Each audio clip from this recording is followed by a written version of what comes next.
在地人在地情，来看云林古坑乡公所结合着在地咖啡的产业，培训着6龄咖啡师。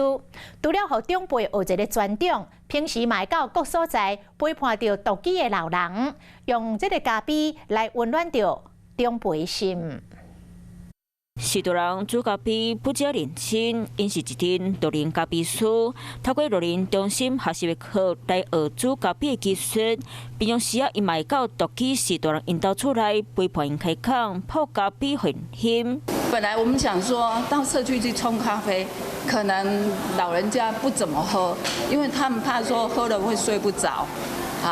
结果到了那一边呢，发觉说，老人家他喜欢喝。古坑乡公所为了结合在地咖啡产业的特色，从110年开始，是连续2年举办煮咖啡的培训课程，拢总培训出25位6龄咖啡师。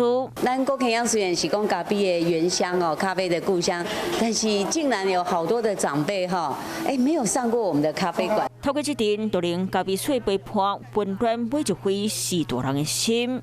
Hello， 我是雷亚。想要抢先掌握最及时的新闻资讯吗？赶快订阅、按赞、开启小铃铛，锁定华视新闻 YouTube 频道。